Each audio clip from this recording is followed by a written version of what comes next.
গরমের সময় বিরিয়ানি, ওরে বাবা। কাল রাতে আমার ছেলে আবদার করলো, মা একটু বিরিয়ানি করো তো। প্রথমে আমি নাই করেছিলাম, তারপরে দেখলাম ঘরে যখন সবকিছুই রয়েছে আমার, তখন হালকা করেই বানিয়ে ফেলি। এজন্য প্রথমে হাঁড়িতে জল দিয়ে নুন দিয়ে দিলাম, গোটা গরম মশলা ও গোলমরিচ দিয়ে জলটাকে ফুটিয়ে নেব। আর চালটা ভিজিয়ে রেখেছি আমি আধ ঘন্টা আগে।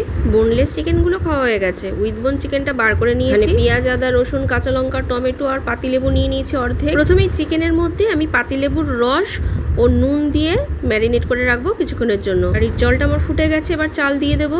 আর এদিকে আমি ডিম ও আলু বড় বড় করে কেটে সেদ্ধ করে নিয়েছি। আলু ও ডিমটা একটু হালকা করে নুন হলুদ দিয়ে ভেজে তুলে নেব। এবার ওই তেলের মধ্যেই পেঁয়াজ কুচি দিয়ে দেবো। এদিকে আমার রাইসটাও 80% হয়ে গেছে। গ্যাসের ফ্লেম বন্ধ করে জলটা ঝরিয়ে নেব। এদিকে আমার পেঁয়াজটা যখন ব্রাউন হয়ে এসছে, তখন আদা, রসুন, কাঁচা লঙ্কা, টমেটোর পেস্টটা দিয়ে দেবো। মশলার কাঁচা গন্ধটা চলে গেলে এবার চিকেনটা দিয়ে দেবো। চিকেনটা এবার মশলার সঙ্গে একটু ভালো করে কষিয়ে নিয়ে কিছু গুঁড়ো মশলা অ্যাড করে দেবো। নুন, চিনি, কাশ্মীরি লঙ্কার গুঁড়ো, শুকনো লঙ্কার গুঁড়ো, জিরে গুঁড়ো, ধনের গুঁড়ো, গরম মশলা গুঁড়ো, বিরিয়ানি মশলা ও সামান্য ফুড কালার দিয়ে চিকেনের সঙ্গে ভালো করে মাখিয়ে নিয়ে অল্প করে জল দিয়ে দেবো। এরমভাবে আরও দুবার অল্প অল্প করে জল দিয়ে চিকেনটা সেদ্ধ হয়ে যখন ওপর থেকে তেল বেরিয়ে এসছে, তখন পরিমাণ মতন জল, কেওড়া জল ও আতর মিশিয়ে চিকেনে দিয়ে দিলাম। আর একটা বাটিতে দুধের মধ্যে অল্প কেশর ভিজিয়ে রেখেছি। এবার চিকেনটা যখন পুরোপুরি হয়ে যাবে, তখন ভাজা আলু ও ডিমটা মিশিয়ে দেব।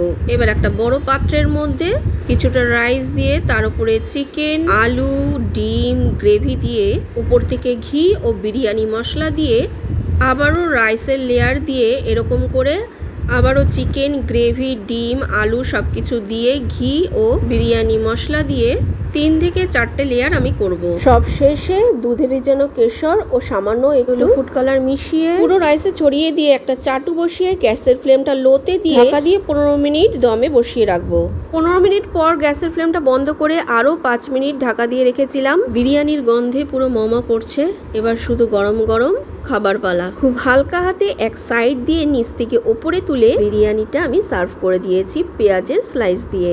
শুধুই বিরিয়ানি খাওয়া হয়ে যায়, তবে আমি রাতে বানিয়েছিলাম বলে এর সঙ্গে কোনো গ্রেভি বা কোনো চাটনি আমি আর বানাইনি। তবে হুট করে মন চেয়েছে তাই বানিয়ে ফেলেছি, আর খেতেও কিন্তু দুর্দান্ত হয়েছিল।